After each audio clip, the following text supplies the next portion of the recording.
Welcome to my channel. Listen to my stories every day. Comment, like and subscribe to my channel. Enjoy listening. The kitchen cabinet was bare where the salt shaker usually stood. "How do we run out of salt?" I murmured, rummaging through another cabinet, hoping I had overlooked it. No such luck. A quick glance at the clock confirmed it was late enough that the local store would be closed. I needed that salt tonight to finish cooking dinner. It was our anniversary, and I wanted everything to be perfect for Andrea. Reluctantly, I decided to borrow some from our neighbor, Frank. He was a good guy, always had what you needed, and never made a fuss. Grabbing my coat, I reached for my phone to text him I was coming over. It wasn't on the counter where I thought I'd left it. After a fruitless search, I spotted Andrea's phone on the dining table. She won't mind, I thought, grabbing it as I headed out. As I stepped outside, I realized my mistake. Andrea's phone was locked, and I didn't know her new code. Sighing, I tucked the useless phone into my jacket pocket. The crisp evening air was refreshing, a stark contrast to the warm buzz of the kitchen, where the aroma of cooking still lingered. I knocked on Frank's door. Moments later, he answered, a slight frown creasing his brow. He seemed distracted, his phone clutched a bit too tightly. "Hey man, sorry to bother you this late. Ran out of salt at home. You got some to spare?" I asked, trying to sound casual. Sure. "Come in," Frank muttered, stepping aside to let me in. His house was dimly lit, a stark contrast to his usually vibrant living room. As I followed him to the kitchen, I noticed he kept glancing at his phone, his thumb hovering over the screen as if hesitating to make a call. "You all right, Frank? You seem a bit off," I ventured, watching him scoop salt into a small container. It's nothing. Just some couple stuff, he replied, not meeting my eye. "Trouble in paradise, huh?" Frank chuckled dryly. "Something like that. Here's your salt." "Thanks, man." "Really appreciate it," I said, taking the offered container. As we stood there, an awkward silence settling between us, Frank's phone suddenly rang, slicing through the tension. He glanced at it, hesitated, and then with a resigned sigh, he answered the call. I was about to thank him again and leave when Andrea's phone vibrated in my pocket. Curious, I pulled it out, expecting a message or a reminder. Instead, the screen lit up with a single word, "beloved," accompanied by a heart emoji. My heart sank as I stared at the caller ID, the pieces clicking together painfully. The realization was a cold splash of reality. Frank was calling my wife, and she was his beloved. The blood drained from my face as I met Frank's gaze, his expression a mirror of my shock. The phone continued to vibrate between us, a glaring testament to the betrayal. Frank started, but I didn't want to hear any excuses. With a clenched jaw, I pocketed the salt, the container suddenly feeling like a lead weight. "Thanks for the salt, Frank, and for everything else," I said, my voice laced with bitterness. Walking back home, the cool night air felt sharper, more biting than before. My mind raced with the betrayal, anger simmering beneath the shock. As I approached my door, a resolve hardened within me. This betrayal wouldn't go unanswered. Revenge, a word I never thought I'd contemplate, now pulsed through my thoughts. First, I would gather proof. Then, Andrea and Frank would learn just how costly their deceit could be. Tonight was supposed to be a celebration of our love, but instead, it marked the beginning of a reckoning. I returned home with the container of salt clutched tightly in my hand, each step heavier than the last as the weight of betrayal bore down on me. Andrea was in the kitchen, her back to me, humming softly to a tune playing on the radio. The normalcy of the scene was a stark contrast to the turmoil raging within me. "Honey, you're back. Did Frank have some salt?" she asked cheerfully, turning to face me with a smile that once melted my heart. "Yeah, he did," I managed, forcing a smile as I handed her the salt. Her phone lay on the table, innocently blinking with unread notifications. The image of beloved calling was seared into my mind. Andrea noticed my gaze. "Something wrong?" she asked, her smile faltering. "Just tired," I lied, turning away. I needed time to think, to plan. My next steps had to be careful and calculated. Later that evening, after a quiet dinner where words were merely whispers, I retreated to our home office under the guise of work. But my true intent was to begin my investigation. I opened my laptop and started searching for any clues that could expose the depth of Andrea's deceit. Emails, social media, anything that could serve as evidence. As I sifted through her digital life, a message pinged on my own phone. It was from my sister Marla, who had always been perceptive about the nuances of my marriage. "Hey, just checking in. You and Andrea okay? You seemed off at Mom's last Sunday," her message read. I hesitated, then typed out a quick response, "Can we talk?" Minutes later, Marla called. "What's up?" she asked immediately, concern lacing her tone. "I think Andrea's cheating on me," I confessed, the words tasting bitter. "What? How do you know?" I explained the incident with Frank's phone call and how I found Andrea listed as beloved on his phone. Marla was silent for a moment. "I'm so sorry. What are you going to do?" "I don't know yet. I need more proof.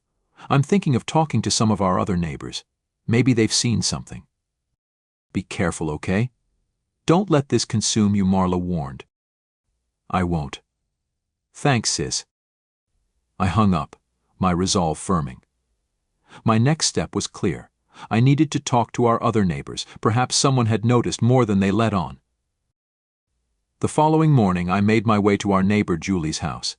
She was a friendly face, always keen on neighborhood gossip.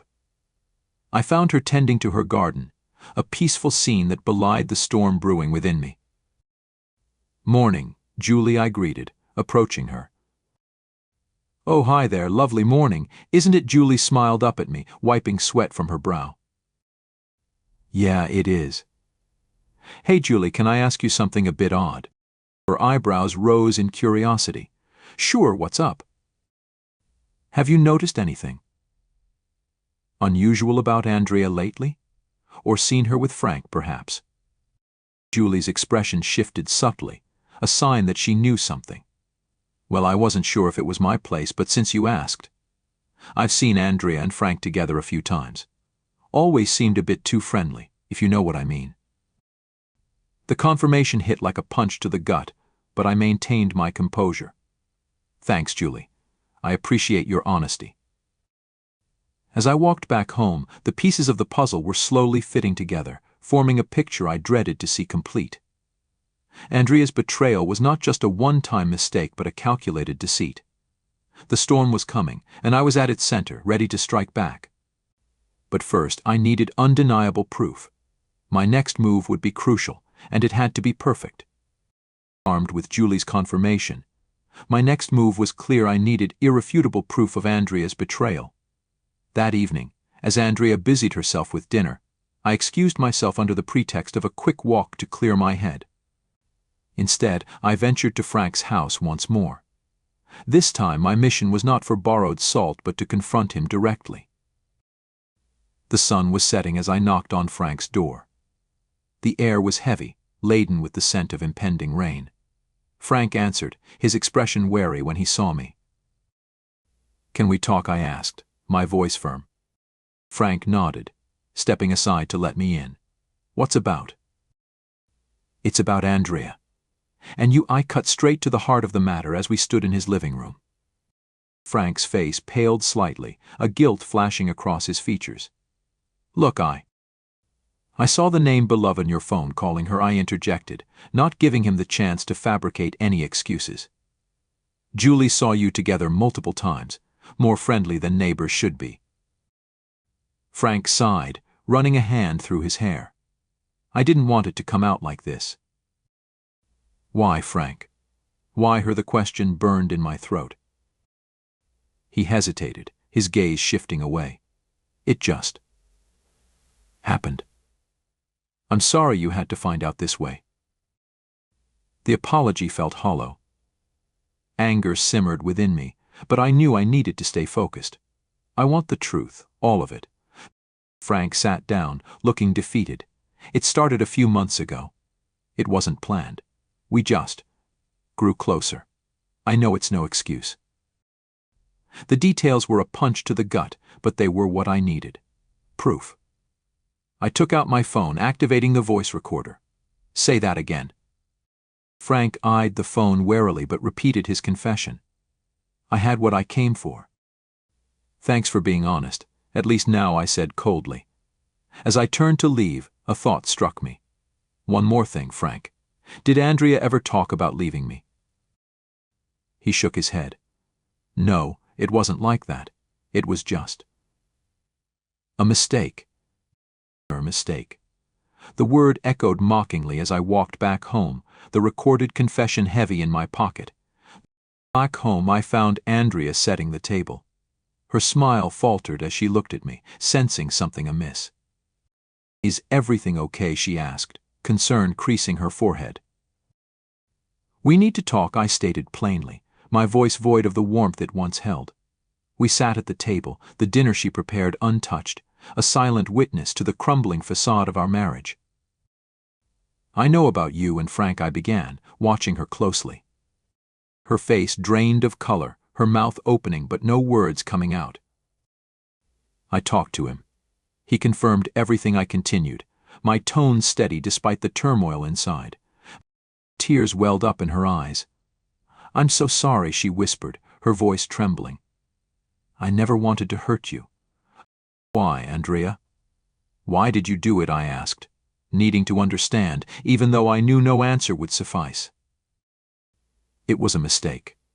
I was confused, lonely. You were so busy all the time. I know it's no excuse, she sobbed, covering her face with her hands.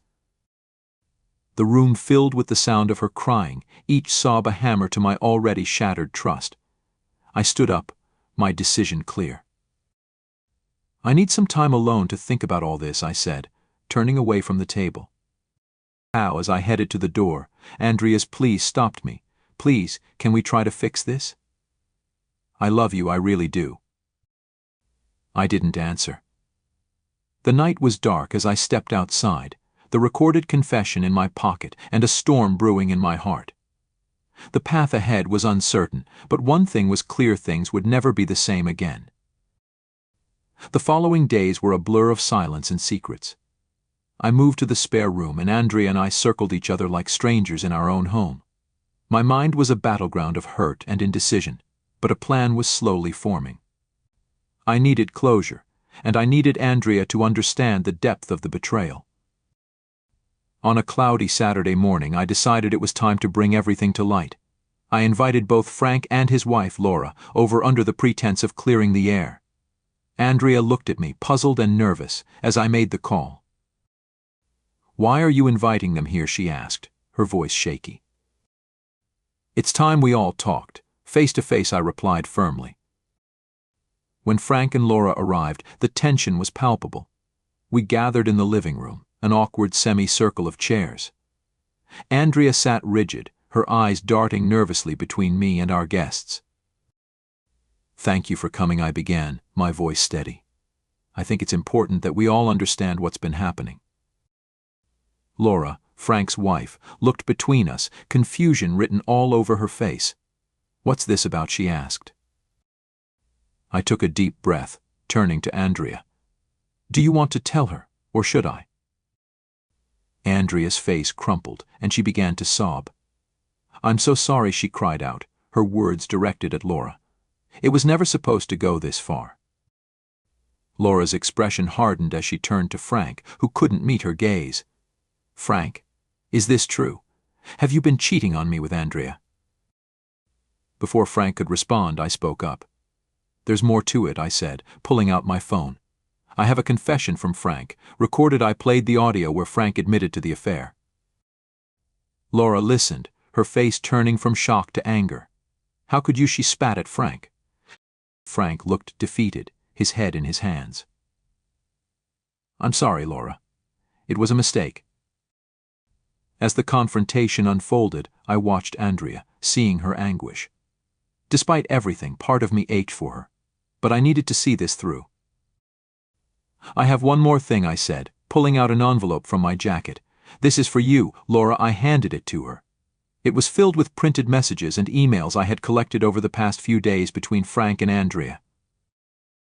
Laura skimmed through them, her eyes widening. This isn't just a few months. This has been going on for over a year. The room went silent, the gravity of the revelation hanging heavily between us. Frank tried to speak, to explain, but Laura silenced him with a raised hand. Andrea, I trusted you as my friend, Laura said, her voice breaking.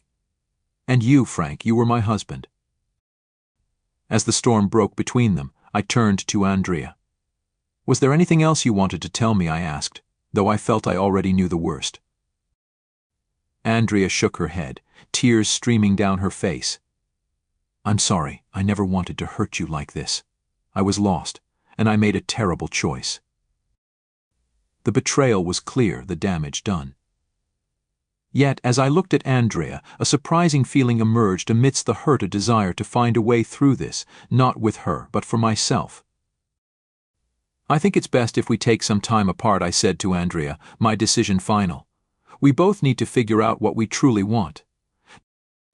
As Frank and Laura left, their relationship in tatters, Andrea and I faced each other. I'll move out tomorrow, she said quietly. Okay, I replied, feeling a strange relief amidst the chaos. My heart was heavy, but I felt the first stirring of eventual peace. The door closed behind her as she went to pack, and I was left alone in the quiet aftermath. As I sat there, the phone buzzed. It was Marla checking in. Everything out in the open now, I texted back. Good for you. Time to heal, she replied. As the evening drew in, I realized the surprise wasn't just the depth of the betrayal, but my own resilience. I was down, but not out. The path ahead would be tough, but for the first time in days there was a hint of hope on the horizon.